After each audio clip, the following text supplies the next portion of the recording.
Love can make us do extraordinary things. It can inspire acts of courage, sacrifice, and devotion. But when love transforms into obsession, when desperation takes hold, when someone refuses to accept rejection, the consequences can be deadly. This is a story of Madison Collins, a 28-year-old marketing executive from Phoenix, Arizona, whose infatuation with a co-worker turned into a nightmare that would cost 2 lives and destroy countless others. What started as workplace flirtation escalated into manipulation, deception, and ultimately, a crime so brutal it shocked even experienced homicide detectives. Madison thought she had found a soulmate in James Mitchell, a charming 32-year-old software engineer who had recently moved to Phoenix from Chicago. But James saw their relationship differently. What Madison believed was true love, James considered casual dating. When he tried to end things, Madison's world collapsed. Desperate to keep him, she constructed an elaborate lie that would trap them both in a web of deceit. The fake pregnancy test, the doctor's appointments that never happened, the ultrasound images downloaded from the internet. Madison's deception knew no bounds, and for months it worked. James, believing he was going to be a father, stayed. But lies have a way of catching up with us, and when James finally discovered the truth, Madison's carefully constructed fantasy shattered.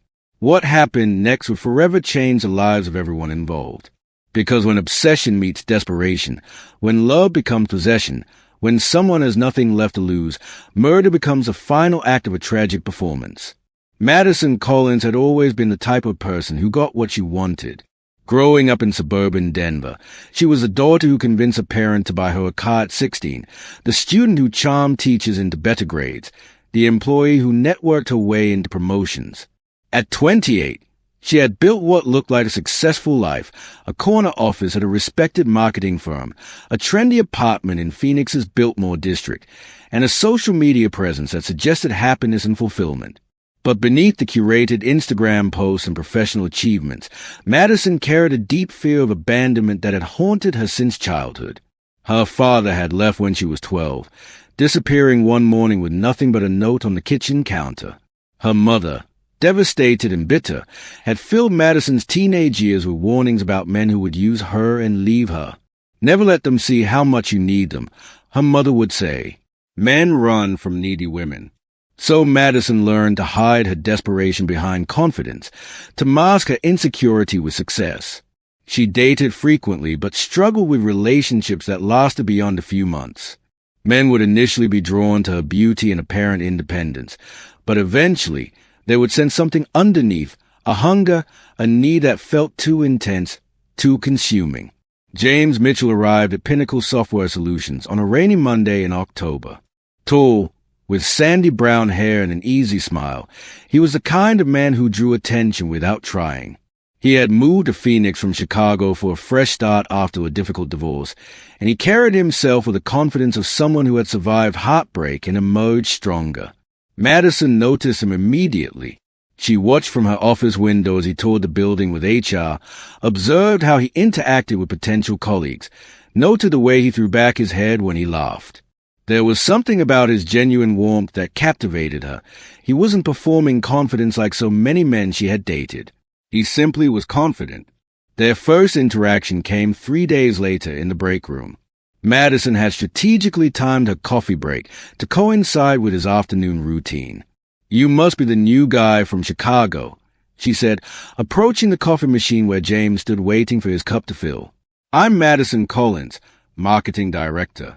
James turned, and his smile was everything Madison had hoped it would be. "James Mitchell. Nice to meet you, Madison. How did you know I was from Chicago?"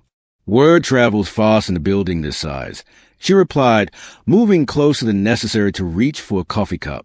"Plus, you have that Midwest politeness. It's refreshing." They talked for 20 minutes at first day, discovering shared interests in hiking, craft beer, and obscure documentaries. James mentioned his recent divorce casually, without bitterness, and Madison filed the information away carefully. He was vulnerable, available, and new to the city. Perfect. Over the following weeks, Madison orchestrated their encounters with the precision of a military campaign. She learned his schedule, his habits, his favorite lunch spots. She would appear in the lobby when he arrived each morning, offering friendly conversation and coffee recommendations. She joined the company's softball team specifically because she had heard him mention he might play. She volunteered for cross-departmental projects that would require collaboration with his team. James, lonely in a new city and appreciative of Madison's friendliness, began to look forward to their interactions. She was attractive, intelligent, and seemed genuinely interested in getting to know him as a person. When she suggested they grab drinks after work one Friday, he readily agreed. That first date at Murphy's Tavern downtown lasted 4 hours. Madison was at her best, charming, funny, engaged. She asked thoughtful questions about his work, his interests, his goals. She shared stories about growing up in Denver, her college years at Arizona State, her career aspirations. She was careful not to reveal too much about her romantic history, painting herself as someone who had been focused on her career and was just now ready for something serious. James found himself drawn to her apparent independence and ambition. Here was a woman who had built her own success, who didn't seem to need rescuing or fixing. After his marriage to his college sweetheart had ended when she decided she wasn't ready for the commitment they had made, James was attracted to Madison's apparent maturity and self-sufficiency. Their relationship progressed naturally, or so James believed. Madison was skilled at reading his signals, at knowing when to advance and when to retreat. She never pushed for exclusivity, never demanded more of his time than he was willing to give. She seemed content with casual dinners, weekend hikes, and the occasional night spent at her apartment or his. But beneath her composed exterior, Madison was keeping careful score. She analyzed every text message for hidden meaning, memorized his schedule so she would know if he was truly busy or making excuses, and began building a fantasy future that extended far beyond their casual relationship. In her mind, there were already a couple moving toward marriage and children. The fact that James had never explicitly stated this didn't matter. Madison was certain she could see it in his eyes, feel it in the way he held her. 3 months into their relationship, James began to feel the subtle pressure. Madison's suggestions about weekend plans became more frequent and specific. She started leaving items at his apartment, a toothbrush, a change of clothes, expensive skincare product that weren't easily replaced. She began referring to future events as things we would do, assuming his participation in holidays and family gatherings he had never agreed to attend. When James gently tried to establish boundaries, suggesting they slow down and keep things casual, Madison's response was immediate but carefully controlled. She didn't argue or become emotional. Instead, she pulled back, becoming less available, less enthusiastic. It was psychological warfare disguised as mature acceptance, and it worked. James, uncomfortable with the sudden distance, found himself reaching out more, working to restore the easy dynamic they had shared. Madison had learned to weaponize her apparent independence, using it to create the very neediness in James that she felt but could never express. It was a dangerous game, one that required constant vigilance and perfect performance. But Madison had been performing her entire life, and she was very, very good at it. By February, cracks were beginning to show in Madison's carefully constructed facade. James had started mentioning other women casually, a colleague who had invited him to a concert, a neighbor who had asked for help moving furniture. These weren't romantic interests, just friendly interactions that any normal person would have. But to Madison, each mention felt like a knife twisting in her chest. She began monitoring his social media obsessively, taking screenshots of his activity and analyzing his online interactions for signs of betrayal. When James posted a photo from a company happy hour where he appeared alongside female co-workers, Madison spent hours studying their faces, their body language, the way they stood near him. She created fake profiles to follow these women, learning their schedules, their relationship statuses, their vulnerabilities. The breaking point came on Valentine's Day. Madison had expected something significant, not necessarily a proposal, but a gesture that would signal James's commitment to their future. Instead, he gave her a nice dinner and a thoughtful card. No jewelry, no romantic getaway, no declarations of love. Just a pleasant evening that felt, to Madison, like a polite dismissal. 2 weeks later, James made his position clear. They were having lunch at their usual cafe when he gently suggested they should start seeing other people. "I care about you, Madison," he said, reaching across the table to touch her hand. "But I think we want different things. You deserve someone who's ready for what you're looking for." Madison's world tilted. She had invested 6 months of her life in this relationship, had built an entire future around this man, and he was dismissing her with a kind of gentle letdown typically reserved for high school crushes. But she didn't scream or cry or beg. Instead, she smiled, nodded, and told him she understood. "You're right," she said, her voice steady despite the chaos erupting inside her. "We should probably take some time to figure out what we want." It was a masterclass in emotional control, but inside, Madison was already planning her next move. That night, she researched. She spent hours online, reading forums dedicated to relationship advice, studying articles about men who were afraid of commitment, learning about the psychological triggers that could change someone's mind. One thread caught her attention. Women sharing stories about unplanned pregnancies that had transformed their relationships, men who had initially wanted to leave but stayed because of children. Madison had never wanted children. She found them messy, unpredictable, demanding. But she wanted James more than she feared motherhood, and if a pregnancy would keep him, then she would find a way to become pregnant. The problem was timing. James had made it clear he wanted space, and they hadn't been intimate in over a week. The solution came to her with startling clarity. She didn't need to actually be pregnant. She just needed James to believe she was pregnant. With modern technology, creating convincing evidence would be surprisingly simple. And once he was committed, once they were engaged or married, she could handle the complications later. Maybe she would actually get pregnant. Maybe she would claim a miscarriage. The future was manageable. The present required immediate action. Madison began her research with the thoroughness of a doctoral candidate. She learned about early pregnancy symptoms, the timeline of hormone changes, the appearance of home pregnancy tests. She studied ultrasound images, memorized medical terminology, and practiced the emotional responses she would need to display.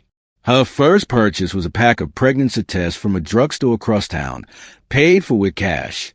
She researched online tutorials about faking positive results. A few drops of apple juice or cola could create the desired chemical reaction.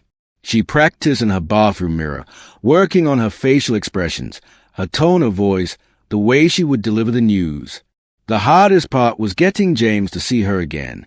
He had been true to his word about taking space, limiting their contact to brief, professional interactions at work. But Madison was patient. She waited 2 weeks before texting him, asking if they could talk. Not about their relationship, she assured him, but about some personal news she needed to share. They met at a coffee shop near James's apartment. Madison had dressed carefully, nothing too revealing or attention-seeking, just a simple sweater and jeans that made her look younger, more vulnerable. She ordered decaf coffee and made sure James noticed, though she offered no explanation. "I have something to tell you," she began.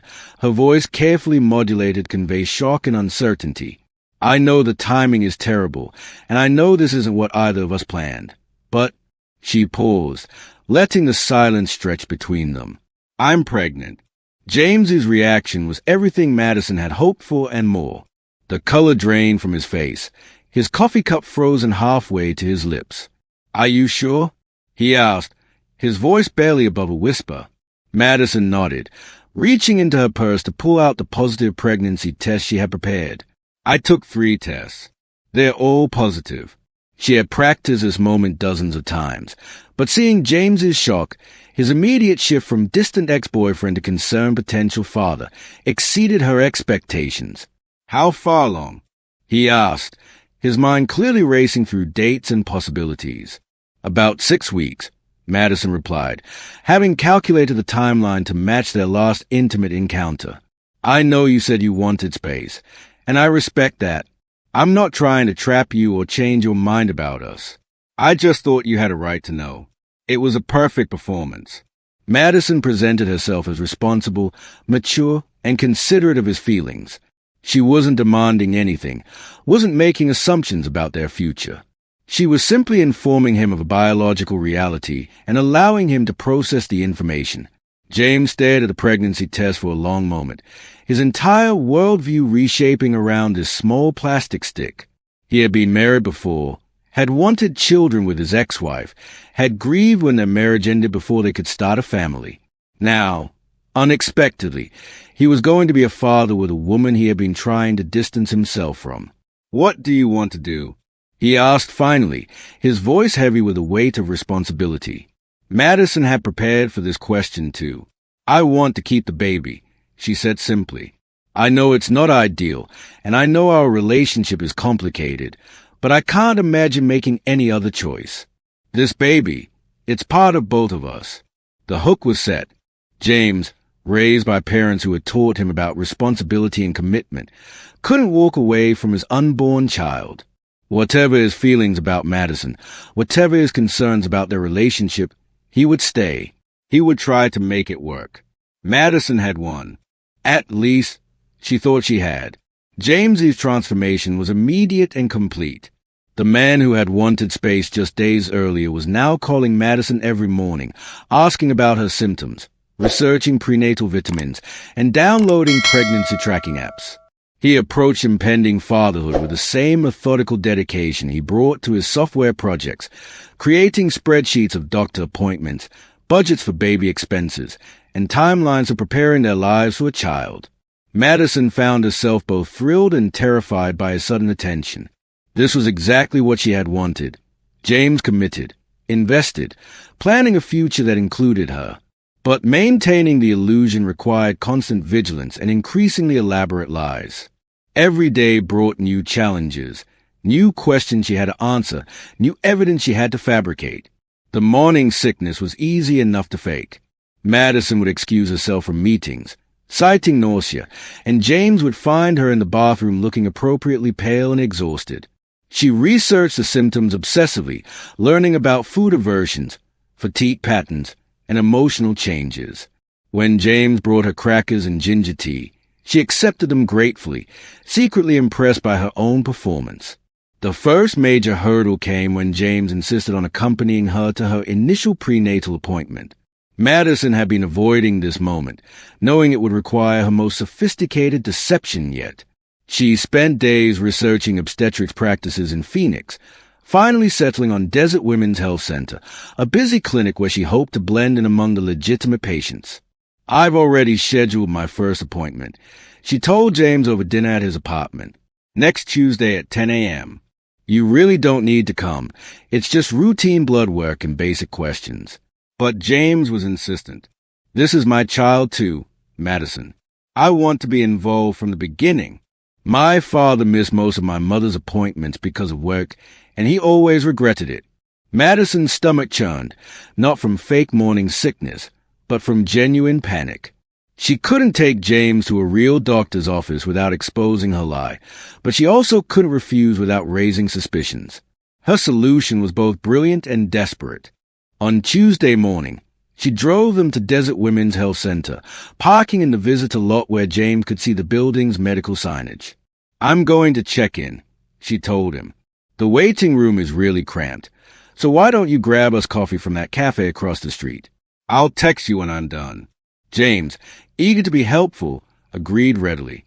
Madison watched him walk toward the coffee shop, then quickly moved her car to a different section of the parking lot where she wouldn't be visible from the cafe. She sat in her vehicle for exactly 90 minutes, the amount of time she had researched for a typical first prenatal visit, before texting James that she was finished. When he returned with coffee and pastries, Madison was waiting by the clinic entrance, looking appropriately emotional. "Everything looks good," she reported, accepting his concerned embrace. "The doctor confirmed I'm about 8 weeks along. Due date is October 15th.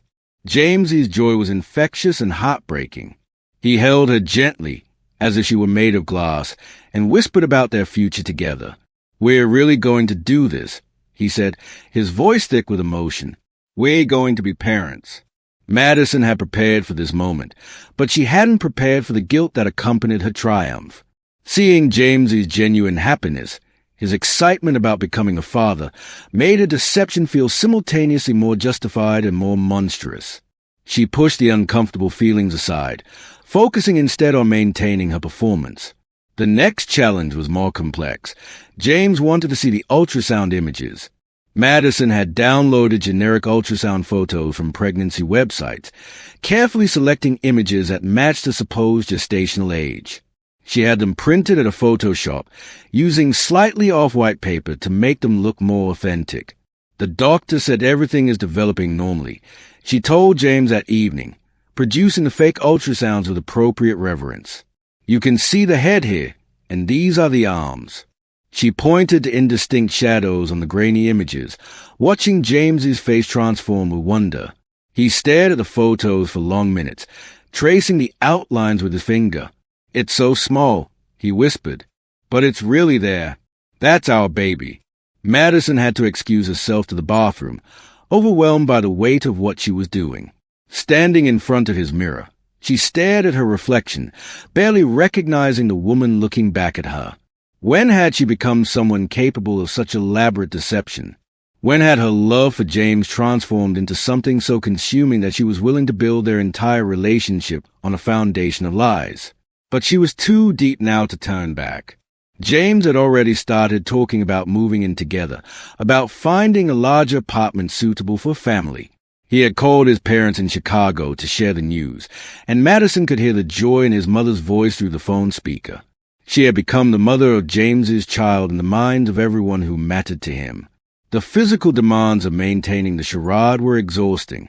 Madison had to time her symptoms carefully, showing fatigue at appropriate moments, displaying food aversions that matched typical pregnancy patterns, gradually adjusting her wardrobe to suggest a changing body. She purchased maternity clothes in small sizes and began wearing them under loose sweaters, creating the subtle suggestion of a growing belly. James, meanwhile, was transforming their relationship into everything Madison had dreamed of. He was attentive, protective, and deeply committed to their future together. He researched cribs and car seats, read parenting books, and talked about marriage with a seriousness that made Madison's heart race. "I know this isn't how we planned it," he said one evening as they painted what will become the nursery in the two-bedroom apartment he had found for them. "But maybe this is exactly what we both needed. Maybe this baby is going to give us the family we were both meant to have." Madison nodded, unable to speak past a lump in her throat. She was getting everything she had wanted, but the cost was becoming unbearable. Every loving gesture from James, every excited conversation about their future, every moment of genuine happiness was built on her deception. As her supposed pregnancy progressed into the second trimester, Madison realized she was facing an impossible deadline. Eventually, James would expect to see obvious physical changes, feel the baby move, attend more detailed ultrasound appointments. She could research and fake many things, but she couldn't fake an actual pregnancy indefinitely. The truth was closing in, and Madison knew that when it finally caught up to her, the explosion would destroy everything. By month 4, Madison's world was crumbling beneath the weight of her own creation. James had become the perfect expectant father, protective, nurturing, and completely devoted to what he believed was their growing family. He had surprised her with a baby shower invitation list that included his parents, her mother, and dozens of co-workers and friends. The event was scheduled for September, just 6 weeks away. The panic attack started in August. Madison would wake up in the middle of the night, heart racing, sweat soaking through her pajamas as the reality of a situation crashed over her. She was trapped in a cage of her own making, and every day the bars grew tighter. James wanted to attend the next ultrasound appointment, insisting he needed to see their baby's progress for himself. "The 20-week scan is important," he said, scrolling through pregnancy websites on his laptop. "We can find out the gender, see if everything is developing normally. I want to be there for all of it, Madison. I don't want to miss a single moment." Madison's desperation drove her to increasingly dangerous solutions. She researched hiring an actress to pose as a doctor, considered bribing a medical technician for authentic ultrasound images, even contemplated seducing a married man to actually become pregnant, and claimed the timing had been miscalculated. Each plan was more elaborate and risky than the last. Her behavior began to shift in ways that concerned James. Madison, who had always been composed and confident, became irritable and withdrawn. She snapped at co-workers, avoided social gatherings, and spent hours locked in the bathroom claiming to be sick. When James suggested she talk to her doctor about antidepressants safe for pregnancy, Madison's facade nearly shattered completely. "I'm fine," she insisted, her voice sharper than intended. "Pregnancy hormones affect everyone differently. Stop treating me like I'm broken." James backed off, but Madison could see the worry in his eyes. He was starting to question her behavior, starting to notice inconsistencies in her stories. When she claimed to feel a baby kick, he asked to feel it too, and Madison had to fake severe cramping to avoid letting him touch her still flat stomach. The breaking point came when James's mother, Carol, announced she was flying in from Chicago for an extended visit. "I want to help prepare for my grandchild," she told him during a video call, her excitement radiating through the screen. "I've already started knitting blankets, and I have so many family baby clothes to bring." Carol was a retired nurse who had worked in obstetrics for 30 years. She would recognize a fake pregnancy within minutes of seeing Madison. The visit was scheduled for the first week of September, less than 2 weeks away. Madison's mind raced through increasingly desperate scenarios. She could claim a sudden miscarriage, but that would devastate James and likely end their relationship anyway. She could disappear, leave Phoenix entirely, but she had built her entire life around James and couldn't bear the thought of losing him. She could confess everything, but the betrayal would destroy any chance of salvaging their connection. Or she could actually become pregnant. The idea consumed her completely. If she could get pregnant immediately, she could claim the original pregnancy had been a false positive, that this new pregnancy was a surprise but welcome development. The timeline would be confusing, but people would be too polite to question the details too closely. Madison began tracking her ovulation with scientific precision. She seduced James with renewed passion, claiming that pregnancy had increased her libido. She researched fertility supplements, changed her diet, and timed their intimate moments with mathematical accuracy. But weeks passed without the positive pregnancy test she desperately needed. As Carol's visit approached, Madison's behavior became increasingly erratic. She called in sick to work repeatedly, claiming severe morning sickness that prevented her from leaving the house.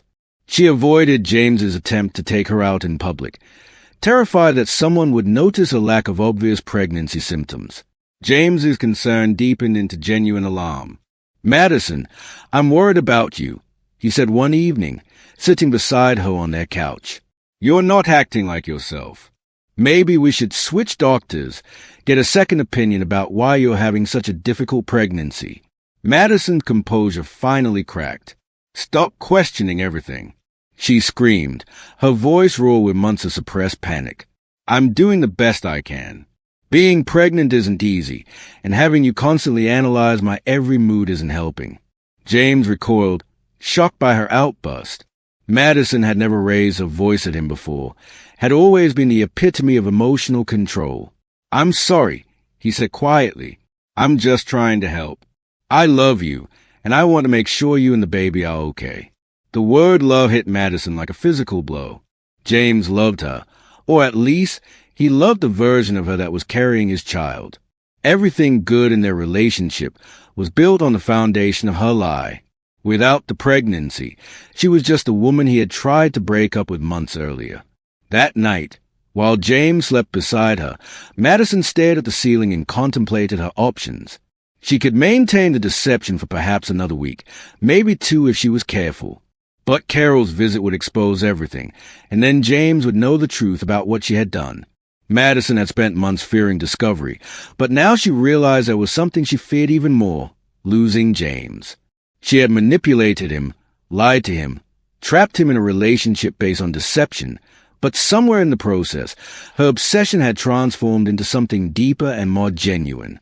She actually loved him now, loved the man he had become during their fake pregnancy, loved the future they had planned together. The irony was devastating. She had created the perfect relationship through deception, and now the truth threatened to destroy the only real happiness she had ever known. As September arrived and Carol's plane ticket was confirmed, Madison realized she was out of time and out of options. The truth was about to surface, and when it did, she would lose everything that mattered to her. What she would do to prevent that loss would shock everyone who thought they knew her. Carol Mitchell arrived on a Thursday morning in early September, her arms full of gifts and her heart full of excitement about meeting her future daughter-in-law and seeing her grandchild. At 6'2", she was a woman who radiated maternal warmth and possessed the sharp instincts of someone who had delivered over 3,000 babies during her nursing career. Madison met her at baggage claim, forcing a smile that felt like shards of glass cutting through her face. Carol embraced her warmly, immediately stepping back to examine Madison's figure with the practiced eye of a medical professional. "You're carrying small for 6 months," Carol observed, her tone casual but her eyes calculating. "Every woman is different, of course, but you barely look 4 months along. Are you sure about your due date?" Madison's rehearsed response died in her throat. "The doctor says everything is progressing normally," she managed, her voice sounding hollow even to her own ears. During the drive to James's apartment, Carol peppered Madison with questions that felt like interrogation. Had she experienced morning sickness? What prenatal vitamins was she taking? Which hospital had they chosen for delivery? Each question required Madison to spin new lies, and she could feel Carol's skepticism growing with every evasive answer. James welcomed his mother with obvious joy, immediately launching into excited discussions about nursery preparations and baby names. He showed Carol the ultrasound images Madison had provided, pointing out features with the pride of a devoted father-to-be. Carol studied the images with professional attention, her expression growing increasingly troubled. "These look unusual," she said carefully. "The measurements don't seem consistent with a 24-week fetus. And this image quality, when was this taken?" Madison felt the walls closing in. "Different machines produce different image qualities," she said, hoping her voice sounded more confident than she felt.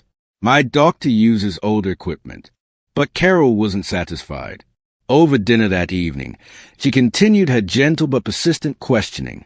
She asked about Madison's obstetrician, wanting to know the doctor's credentials and experience. She inquired about genetic testing, discussing the latest advances in prenatal care with the enthusiasm of someone who had dedicated her career to the field. Madison excused herself frequently, claiming nausea or fatigue, but each absence only seemed to increase Carol's suspicions. When James stepped out to take a work call, Carol leaned forward with the directness of someone who had spent decades dealing with difficult situations.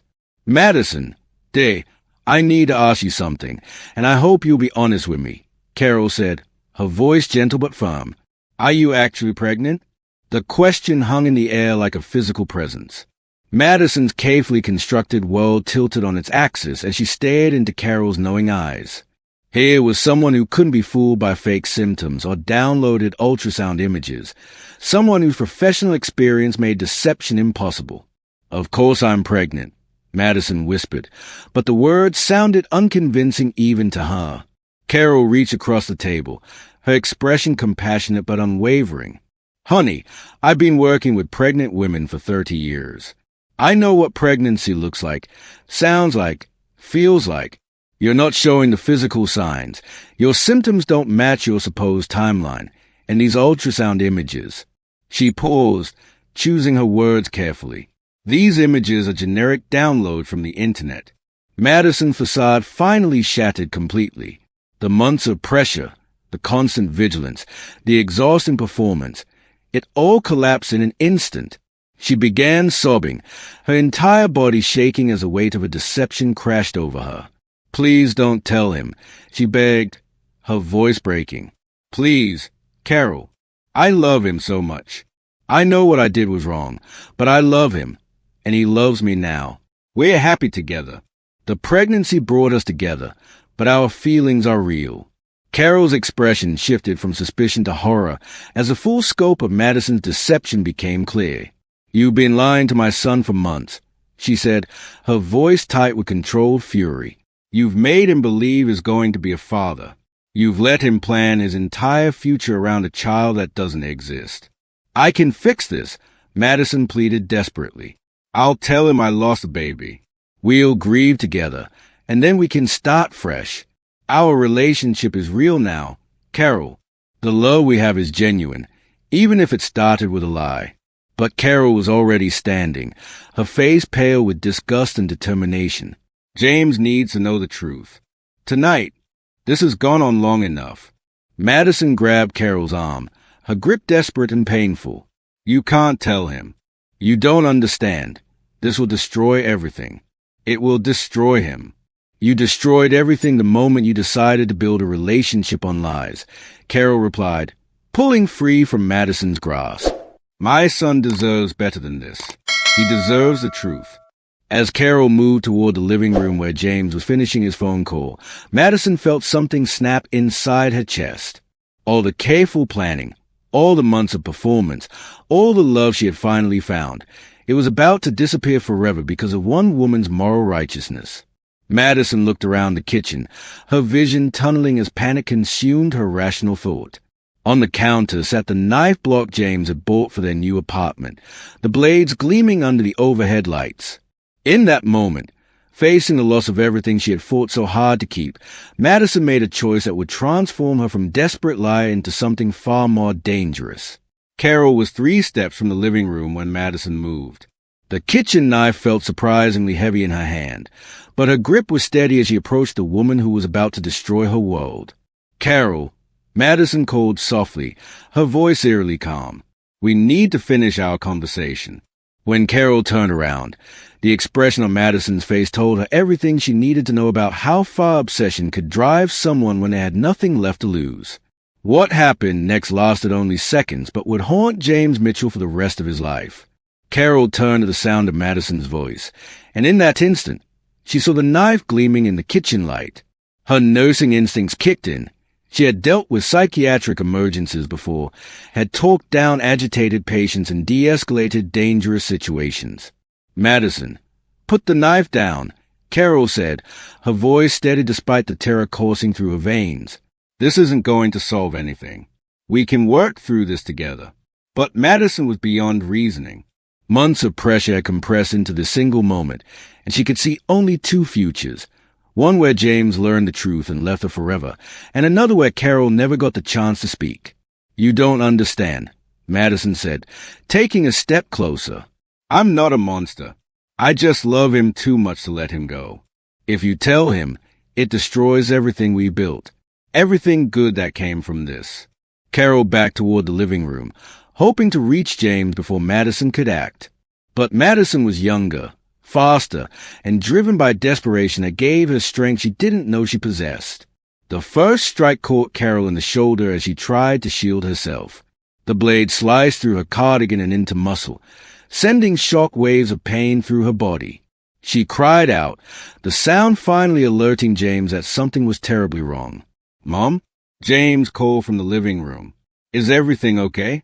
Carol tried to answer, but Madison struck again, this time aiming for her throat.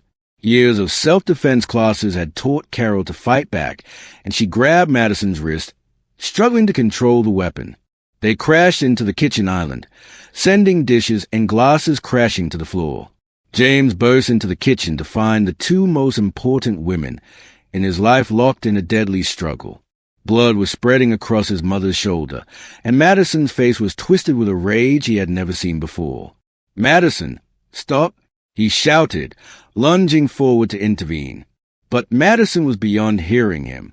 In her mind, Carol represented everything that threatened her happiness, her future, her very identity. She wrenched the knife free from Carol's weakening grip and drove it forward with all her strength.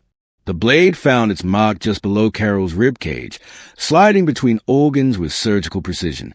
Carol's eyes widened in shock, her hands instinctively moving to the wound as blood began flowing between her fingers. James caught his mother as she collapsed, his hands immediately applying pressure to the wound while his mind struggled to process what he was witnessing. Call 911. He screamed at Madison, but she stood frozen, the bloody knife still in her hand. Carol looked up at her son, her voice weak but urgent. James, the baby isn't real. She's been lying to you about everything. Even as his mother bled in his arms, James's mind reeled from her words. What are you talking about? He demanded, but Carol's breathing was becoming labored. her skin growing pale. Madison finally moved, but instead of calling for help, she sank to her knees beside them. "I'm sorry," she whispered, her voice breaking. "I never meant for this to happen. I just loved you so much. James, I couldn't let you leave me." The confession hit James like a physical blow. Everything clicked into place. Madison's evasive behavior, the impossible symptoms, the reluctance to attend doctor appointments together, his entire relationship, his planned future, his unborn child, all of it had been an elaborate fiction. "There's no baby," he said, the words feeling foreign in his mouth. Madison shook her head, tears streaming down her face. "I wanted there to be. I tried so hard to make it real. But I loved you too much to let the truth destroy us." James continued applying pressure to his mother's wound while fumbling for his phone with his free hand. Carol's breathing was becoming more shallow, her eyes beginning to flutter closed. "Stay with me, Mom," he pleaded, finally managing to dial 911. As he spoke to the emergency dispatcher, Madison remained kneeling beside them, the knife now dropped and forgotten. When the paramedics arrived 8 minutes later, they found a scene that would become the subject of newspaper headlines and true crime documentaries. Carol Mitchell, barely clinging to life, was rushed to Phoenix General Hospital where emergency surgery would save her life but leave her with permanent nerve damage in her left arm. Madison Collins was arrested at the scene, covered in blood and offering no resistance. During her interrogation, she confessed everything: the fake pregnancy, the elaborate deception, the months of lies that had culminated in attempted murder. James Mitchell, meanwhile, sat in a hospital waiting room, his world completely shattered. The woman he had planned to marry, the mother of what he believed was his child, had tried to murder his own mother to protect a lie that had never needed protecting. Madison was charged with attempted murder in the first degree, assault with a deadly weapon, and psychological manipulation, though no legal framework existed for the emotional trauma she had inflicted. During her trial, psychologists would testify about erotomania, obsessive love disorder, and the dangerous intersection of mental illness and romantic obsession. She was sentenced to 18 years in prison, but the real punishment was losing James forever. The love she had fought so desperately to keep was destroyed not by the truth she feared, but by the violence she chose to protect her lies. James never visited her in prison. He moved back to Chicago, sought therapy for trauma, and eventually learned to trust again. But he never forgot the lesson Madison had taught him, that love without honesty isn't love at all. It's possession, and possession can turn deadly when threatened with loss. Madison Collins had gotten exactly what she deserved, but in the end, she had lost everything she thought she was fighting to keep. The case of Madison Collins serves as a chilling reminder that obsession can masquerade as love, that desperation can drive ordinary people to extraordinary violence. Her story demonstrates how lies, no matter how well-intentioned, create prisons for both the deceiver and the deceived. Today, Carol Mitchell has recovered from her physical wounds, but still struggles with the emotional trauma of that September evening.